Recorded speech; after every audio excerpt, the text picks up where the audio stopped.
Mayong buntag, igsoon o higala. Salamat sa Ginoo sa iyang gihatag ng gayon kanato karon nga kabuntagon.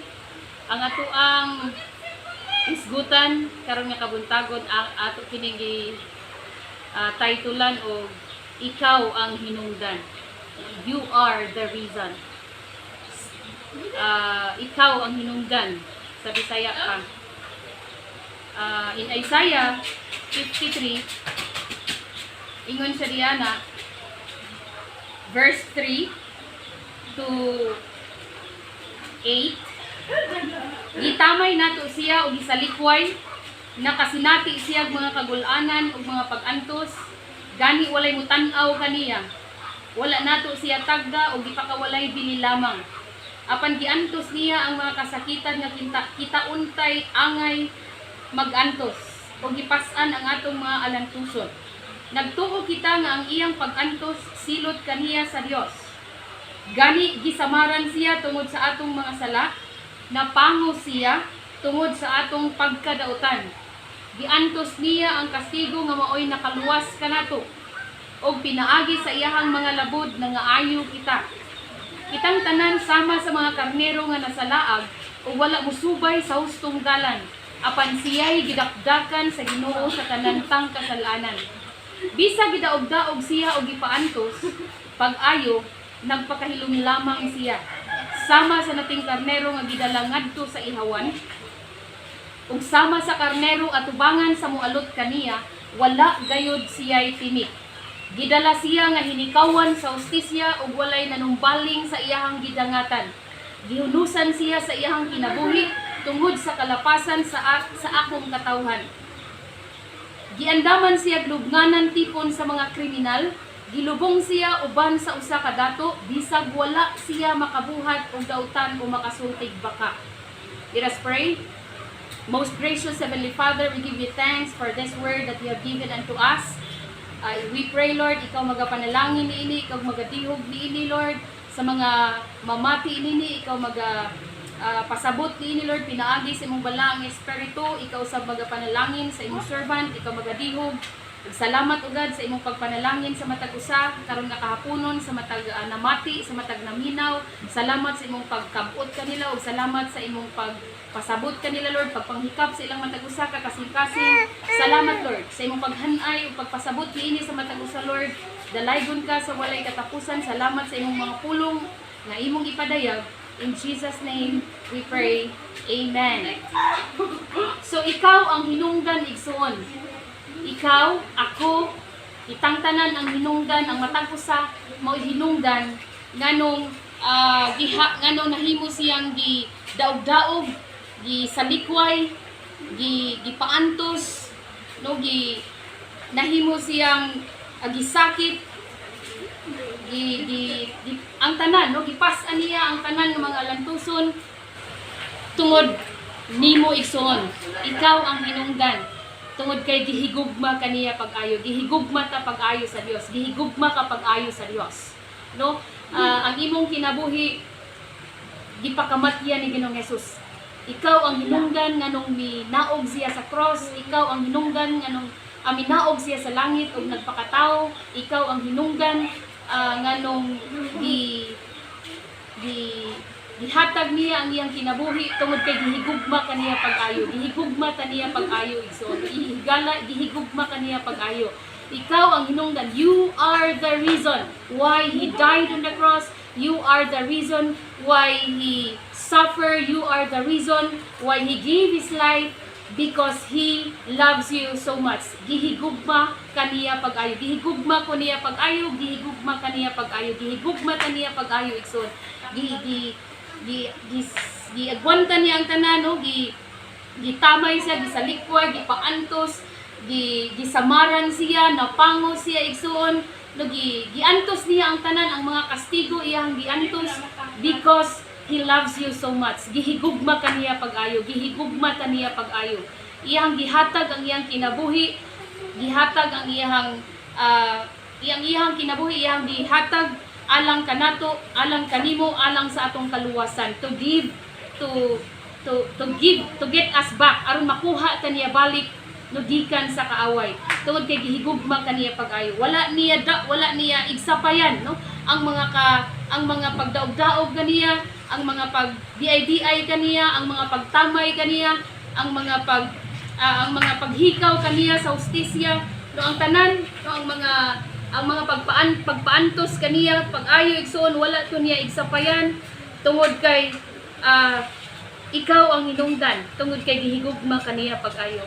No, ikaw ang hinungdan, ikaw, ako, ang matag usa kanato, ikaw, ako ang hinungdan sa iyahang kamatayon sa cross, sa iyahang pag-antos, sa iyahang mga giagian nga mga kastigo. Ing anak ka kagihigugma sa Ginoo igsoon, no? Ang imong kinabuhi precious, ang imong kinabuhi importante, ang imong kinabuhi mahalaga, no? Importante, precious at ubangan sa Ginoo tungod kay He gave His life for you. Iyang gihatag ang iyang kinabuhi alang kanimo. Ang iyahang no, bisan diha sa Romans 5:8, ingon siya diana sa Roma 5:8, while we will still sinners. No, ingon siya diana sa Romans 5:8,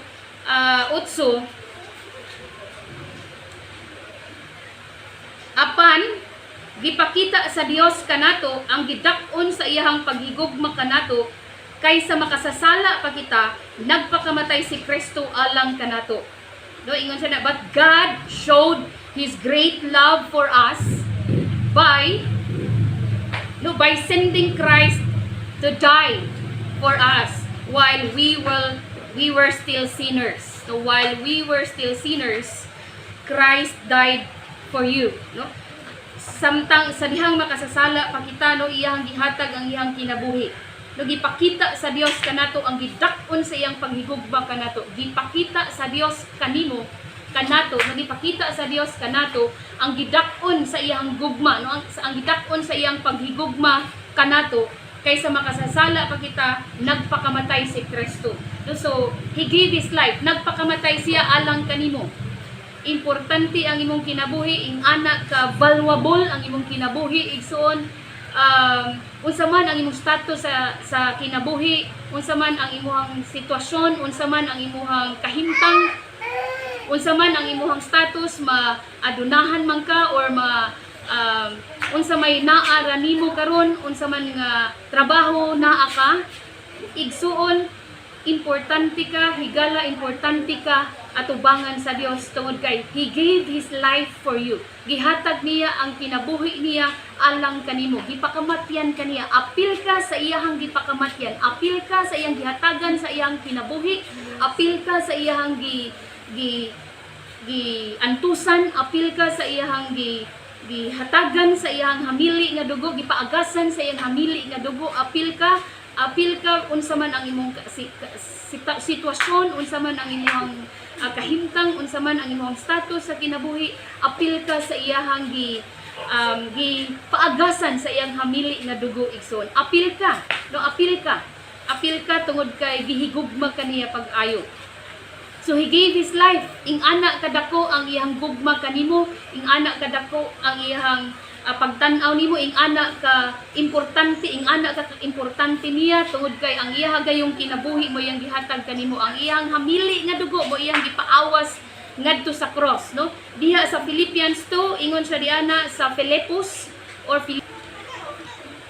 ingon siya diana bisan, ingon siya diya sa verse 6, Philippians 2 verse 6, bisan siya Dios, wala siya mamugos nga magpabiling tupong sa Dios. Hinuon sa iyang kaugalingong kabubuton, gibiyaan niya kining iyang katungod og na himong usa ka ulipon, na tao siya sama sa kasagarang tao, nagpaubo siya og nagmasinugtanon hangtod sa kamatayon, bisan sa iyang kamatayon sa cross. No? So ingon siya diana, though He was God, bisan siya Dios. Though He was God, He did not think of equality with God as something to cling to. Instead, He gave up His divine privileges, He took the humble position of a slave and was born as a human being when he appeared in human form. He humbled himself in obedience to God and died a criminal's death on a cross. So bisan siya Dios, wala siya magpabiling tupong sa Dios. Bisan siya Dios, wala siya magpabiling tupong sa Dios. Kung dili gibiyaan niya ang katungod ug minaog siya sa ngani sa kalibutan, mahimong tao ug mahimo siyang iyang ihatag ang iyang kinabuhi. No, kabaw siya nga paantuson siya, kabaw si Jesus nga daog-daogon siya, kabaw si Jesus nga tamayon siya, kabaw si Jesus nga kastiguhon siya, paantuson siya, kabaw siyang ilansang sa krus, kabaw siya nga paagason ang iyang namili nga dugo ngadto sa cross, kabaw siya di ana igsoon kay giingnan na siya sa iyang amahan. Pero bisan pa man nga nakabaw siya nga moagi siya niining tanan, niining mga pag-antos, niining mga pagsakit sa iya, bisan pa man nakabaw siya di ana, pero kay tungod nimo, no? Ikaw ang hinungdan nganong gidawat niya kining tanan. Ikaw ang hinungdan nganong iyahang gidawat ang gisugo sa iya sa amahan nga mahimong tawo, nga mag-antos, nga kastiguhon siya, nga bunalan siya, nga ilansang siya sa cross. Ikaw ang hinungdan igsoon. Iya kining gidawat ang tanan. Bisan siya nasayod nga moagi siya niining mga pag-antos, bisan nasayod sa Ginoong Hesus nga moagi siya niining mga pag-antos, kay nasayod naman gid siyang daan, kay giingnan naman siya sa amahan. Nasayod siya nga moagi siya niining mga pag-antos, pero iya kining gidawat, niingon siya sa amahan, okay Father, I will go down on earth and I will die on the cross. I will give my life, I will shed my blood. Paawason ko ang akong hamili nga dugo alang kanila, alang kanimo, alang kanako, alang kanatong tanan. Mauna ang iyang gihimo, ikaw ug ako ang hinungdan. Ikaw ang hinungdan nganong iya kining gihimo igsoon, ang iyang naagian, iyahaning naagian tungod kay ikaw ug ako ang hinungdan. Kitang tanan ang hinungdan, gihigugma ka sa Dios igsoon. Dili basta-basta ang imong kinabuhi. Importante ka atubangan sa Ginoo, valuable ka atubangan sa Ginoo. Ang imong kinabuhi valuable atubangan sa Ginoo. Gihigugma ka sa Dios tungod kay ang iyang kinabuhi gihatag alang kanimo. Gisakripisyo niya ang tanan, giantos niya ang tanan, ang mga kastigo, ang mga pagsamad kaniya, ang mga kasakitan, ang mga pag-antos, ang mga salikway, iyang giagwanta ang tanan, ang iyang gidawat ang tanan tungod kay gihigugma kaniya. Ikaw ang hinungdan nganong iya kining giagian ang tanan. Kita, ikaw, ako ang hinungdan nganong iya kining giagian ning tanan tungod og alang kanimo kay valuable ka, importante ka. Gusto niyang makabaw ka nga gihigugma, ing ana kadako ang iyang gugma kanimo, ing ana kadako ang gugma sa Dios diha kanimo, ing ana ka valuable ang imong kinabuhi tungod kay hamili nga dugo ni Ginoong Hesus ang iyang gipaawas igsoon tungod og alang kanimo. Importante ang imong kinabuhi. No, ingon siya diana, okay Father, ingon si Jesus, okay Father, I will go down to earth, mahimo kong tao, I will die in the cross for them. No, I will suffer ang mga pag-antos, ang mga kastigo akong dawaton, and I will dawaton nako ang paglansang sa cross para lang kaniya, para lang kanimo igsoon, aron mahimo kang iyaha, aron mahimo tang iyaha. No, ni usa lang ka kondisyon igsoon ang iyang gipangayo sa matag usa kanato. Bisan pa nining tanan, no, sa iyang pagka-Dios, iyang gibiyaan niya ang iyang mga privileges as God, iyang gibiyaan tungod kay nagpakahimo siyang tao og nagpaubos siya, nahimo siyang ulipon ni ining servant ni ining kalibutanan, nahimo siyang tao nga sama kanato. Pero tungod sa kalipay nga iyang madawat, tungod sa kalipay nga bisan siya mamatay, no, tungod sa kalipay nga mahimo kitang iyaha, mahimo ikaw ang iyaha, iyahang giagwanta ang tanan. Usa lang ang gipangayo sa Ginoo kanato, usa lang ang iyahang gipangayo. 3:16 ingon siya diana, kay gihigugma pag-ayo sa Dios ang kalibutan ug tungod niini gihatag niya ang iyahang bugtong anak aron ang tanan nga motuo kaniya dili malaglag kun dili makabaton hinuon sa kinabuhing dayon. So He gave His life for you, He gave His life for us, aron makabaton kita og kinabuhing walay katapusan. Usa lang akong kondisyon ang gipangayo sa Ginoo. No, ingon ang Amahan na, you will go down, you will die on the cross, you will give your life, you will ipaawas na mahimong mapaawas ang imong hamili nga dugo alang kanila aron paghinlo sa tanan nilang mga kalapasan aron sila mahimong atua. Do the blood of Jesus Christ cleanses our sins. Ang dugo ni Ginoong Hesus mo'y naghinlo sa tanan natong mga kalapasan. Pero dunay usa ka kondisyon nga gipangayo ang Dios. Ingon siya diana sa John 1:12. Simple ra igsuon. Tungod kay dili man siya pursahan, no? Dili siya mapursahan nga dili kaniya pursahan nga maiyahan na ka kung dili duna ka himuon nga tikang, duna tay himuon nga lakang. Naingon siya na sa John 1:12. John 1:12, apan kadtong midawat og misalig kaniya, gihatagan niya sa katungod nga mahimong mga anak sa Dios. No? Kadtong midawat og misalig kaniya, gihatagan niya sa katungod nga mahimong mga anak sa Dios.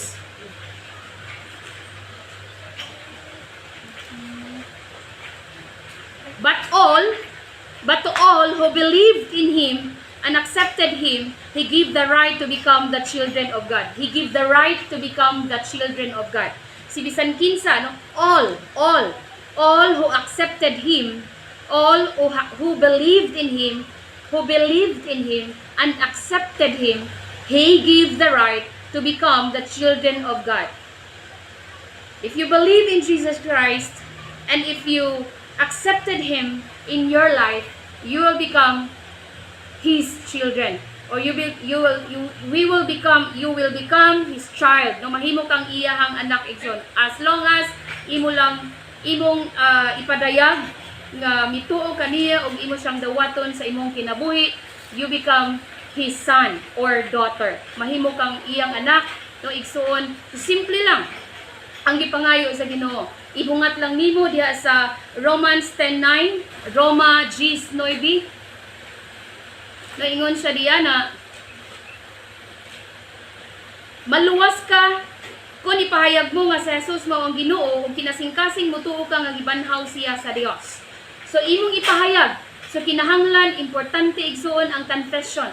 Atong ipahayag, atong ibungat sa atong mga ngabil nga nituo taniya ug ato siyang dawaton isip Ginoo personal nato nga manluluwas sa atong kinabuhi. So karon ang takna, no, wala nay oras pa, karon bililhon kaysa ugma. No, karon bililhon ang karon kaysa sa ugma igsoon. Di na kinahanglan muhulat pata sa ugma. Kinahanglan, no, karon nga orasa is the time, no? So I will give you mahimo kang musunod niini igsoon nga mga pag-ampo or niini nga pag-ampo diha sa imong nahimutangan karon igsoon. So ibungat ni sa imong mga ngabil aron mahimong ato gyung mapadayag diha, no, ang imuhang sud sa imong kasing-kasing. So sunod ka nako, no, igsoon, higala sunod ka nako. Lord Jesus, forgive me of my sins. From now on, come into my heart, sulod sa akong kasing-kasing, and I will make you my Lord and Savior. Himuon ko ikaw nga akong personal nga manluluwas sa akong kinabuhi.